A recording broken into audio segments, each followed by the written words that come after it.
now listening to The Power of Gentle Talk with Ana Palacio, the talk that informs, inspires, and motivates. Good afternoon and welcome back, everyone. My name is Ana Palacio, and delighted again to be here with you. Today I have a great, I always say great, don't I? Because I do. All my guests are great. I really enjoy the conversations, and I hope you're doing the same. We're going to talk about a very important topic now that school's back in session. I bet a lot of parents, just like myself, are wondering about tutoring. So we're going to talk to Juan Turón, and he's the owner of the Tutoring place right here locally in West Palm Beach. I'll actually give you the address right now so that you can jot it down. It's 1236 Military Trail, West Palm Beach, Florida, 33415. And I want to welcome him right now. He's going to give us a lot of information, interesting information, a little different as well, because he does have a little bit of a different twist on tutoring and just how he got started. So it's going to be a neat story filled with a lot of good information. Welcome, Juan Turón. Welcome to WBZT and iHeartRadio. Thank you. Gentle talk, huh? Yeah, the power of gentle talk. I will have to learn to speak gentle. It's funny you said that, because last week I explained that, that the power of gentle talk is definitely not my voice, but it's our inner voice. We decide at the end of each conversation what feels right to us, so right. Interesting. All right, so welcome. Well, I think for parents, when it comes to big expenses in their lives, we think about homes, but we definitely think, if we have children, about our children's education. So the name of your tutoring company is called the Tutoring Place, and it also has like a sub-caption that says Little Einstein. It doesn't say Little Einstein, but Einstein is the face, our mascot, if you may, and it's the face of the Tutoring Place. It's nothing particular. We just think that he emphasizes a lot in looking at other areas of learning that have little to do with retaining information, but have to do with thinking, outside of the box and using your imagination. So, well, wonderful. It's a wonderful mascot, because I really like Einstein myself. So do we. So how long have you been in business? Doing tutoring, I have been in business for a little over 2 years now, and it has been a purely accidental process. Well, that was one of my questions is, your qualifications as far as, for the tutoring, what is your background? I think I'm a psychotherapist. I am a family therapist specifically. My PhD, I'm about to be done with that, is in family therapy, or will be in family therapy a year from now. And I have a master's degree of science in family therapy, couples therapy, individual therapy. And my bachelor's is in general psychology, research, specifically, like lab rats and stuff like that. Yes, okay. And then some anthropology in summer school in Cambridge. Wow, some background. So what led you into tutoring? I think it was the fact that there was, the field was not leveled in Palm Beach, at least, from what I could see as a therapist going to the homes and seeing that, speaking to moms, a lot of single moms too, who, clean homes for a living. I know, probably people who listen to the show, some can relate to that, some cannot, but a lot of people who work and they get paid a little bit above minimum wage. Their kids were not doing too well academically. Behavior-wise there was improvement, but academically there was not much of an improvement.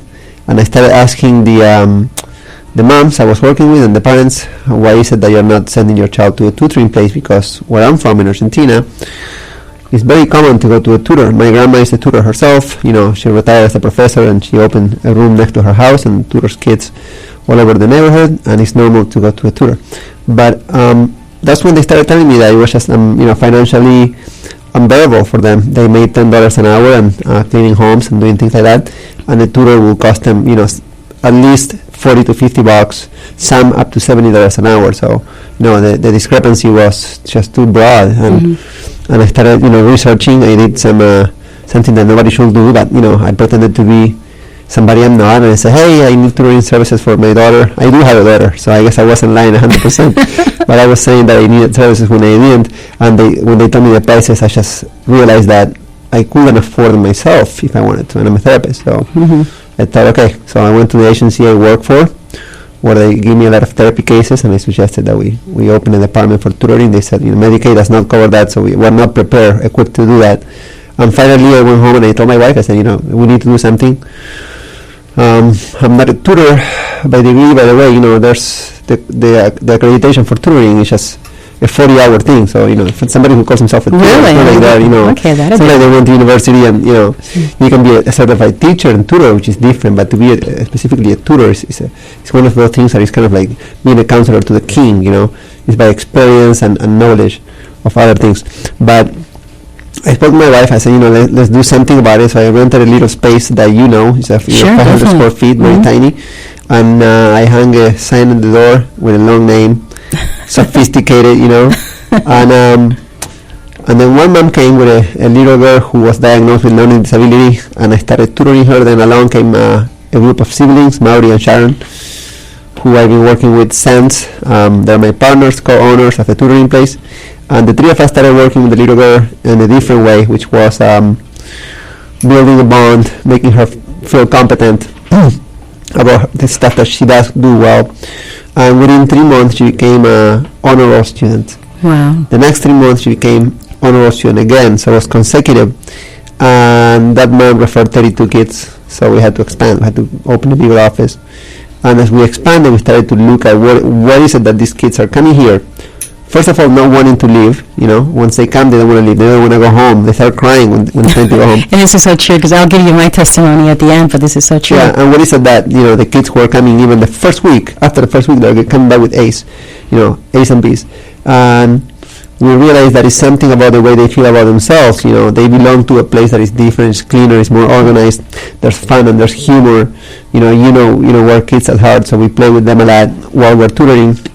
And they just feel that they bond with somebody who is somewhat cool, and closer to their age, and they, so what the change happens in the mind, basically. Well, I was going to say, that's awesome. The accomplishment from just, opening to what you're telling me is really, really something to be proud of. So you saw the vision, you saw the need, you created this wonderful tutoring place, and I love the name, the tutoring place.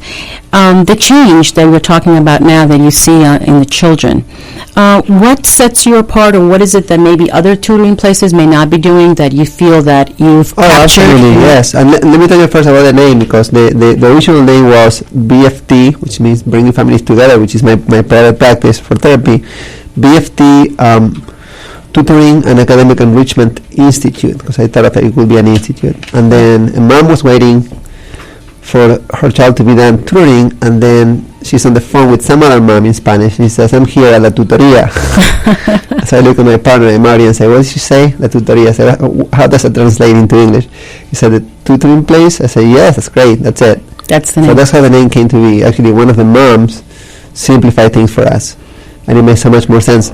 The difference all along has been that even though the students do come with a packet, like a homework packet to complete, even though the moms come with a lot of anxiety for the kids to get to a certain reading level, we oversee that, and we really focus more on the relationship that the child has with himself or herself.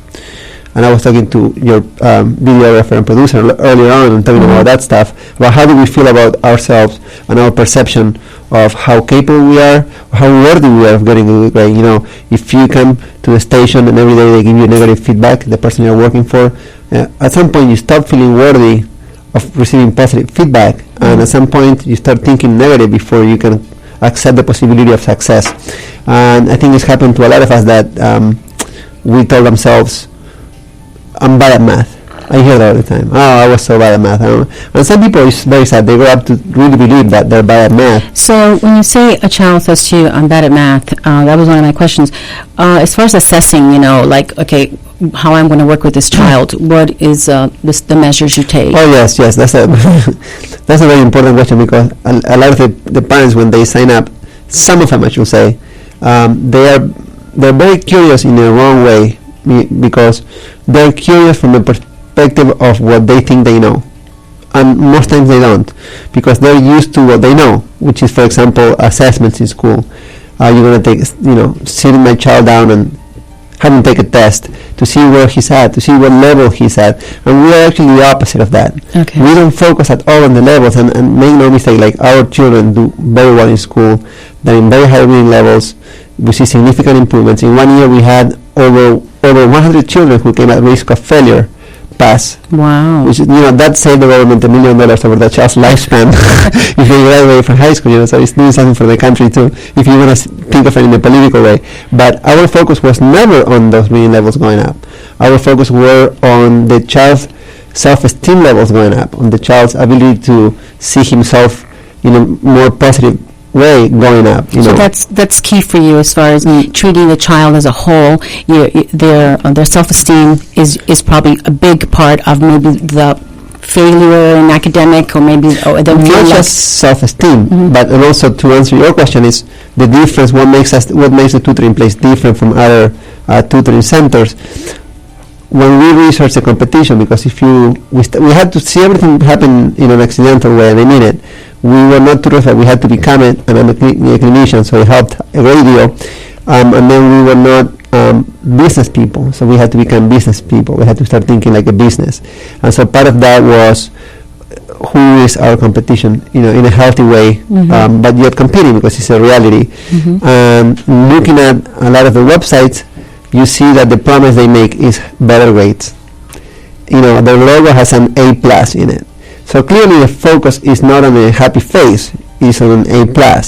And in the scope of things, I think that a happy face while learning goes a longer ways than an A+ after being learning, because you can even forget what you studied. But the way you felt about what you earned, what you learned, and what you know is more important, and it lasts significantly longer. And I think that that's a discrepancy between expenses, because there are people, even at $20 an hour, they think yes, too much, between expenses and investment, and I think that that's why the tutoring place can last forever, meaning you can grow up to be an adult like Chris and come back to see us, or it can be something that lasts a month and is enough to set you off to the world in a different way, because it focuses more on you than the grades. Okay, now I'm going to give you a scenario. Let's say I'm taking a quiz. yeah, I see. I'm happy face first. Okay, I see. I'm learning. Let's say a child comes in and you assess him to a point. How do you start measuring the progress, the achievement? What methods do you use? Well, I think you speak from experience, because when you came in, I think we show you the whole progress note system that we have. Now, I'm a therapist, so I'm used to organizing and working on the corporate aspect of clinics, therapy centers. I don't think I'm allowed to give any names, so I won't. No. But I am used to organizing files, client files, and such, following the HIPAA regulations, for privacy. So even though it is a tutoring place, and I know that's a different way of doing tutoring also, we also have a file for each client. Just the same way that a child will have a file for himself if he were to go to an agency where he receives therapy, where we have many things. Amongst them, we have the consent to release information to the schools and back and forth. And we also have a progress note. And the progress note assesses happiness while learning. There's a specific area titled, happiness, felicidad. So we do measure happiness, and that's a big point. And of course, we measure the objectivity, of the material, reading levels, when parents come and say, congratulations, my child, he reached a level L in reading, right? We put that on the progress note in the objective part, but the one that we emphasize mostly on is on how happy the child is learning. Well, obviously, and we keep notes. Keep notes, yes. Okay. Communication, building a relationship. How important do you see or not see that as far as each individual child? I mean, do they come into the center and they get to work, or is there communication, rapport? Is it just let's get to work? Right now the whole office is painted like a forest. We have a muralist who came over. She's a great artist. She painted the whole office like a forest, like an enchanted forest. So right there and then, it's impossible to get directly to work. Yes. But from experience, I think that you get to work the moment you get to a place mentally, what the place does to you. It opens you up or it closes you down. Unfortunately, I do think that sometimes schools do close people down or off, to learning. Inevitably, so the structure of the place already, I think, opens the kids' minds. It's a place for kids, and I think today with some pride that is probably one of the best places that I've seen for children to come to learn. And that's what I wanted to get to, because since the audience, a lot of the youngest may or may not know the tutoring place, I had the privilege of seeing it be transformed with these wonderful murals, and I wanted to somehow incorporate that, so I'm glad that you brought it in. So visuals definitely play a big part in relaxing the child, getting them in the mood. Visuals are a big part, but also the interaction itself. Something that a lot of people are talking about now is ADHD. So we do invite ADHD. I wouldn't say that we reward ADHD, but we love kids who can do running. Then we haven't walked outside and we haven't walked back inside walking because we correct it. But we love the energy, and we understand that that's an energy that is needed for the child to learn, and that if my plan of action is to have the child sit down the same way that he does in school and stay seated for 1 hour just doing work, he'll fail miserably. Because nothing is being done to change the child's mentality, And also I'm going against his natural impulse, which is to move. So that child, you will see him reading and laying down on the floor reading, and it's fine. And then I have to correct a parent or two when they walk in and say, "Why are you on the floor?" And I say, "Well, he's reading. You see, he has a book in his hand and he's reading. He's actually reading." Yeah. But we have very different ways, unorthodox ways, back alleys of ways of teaching.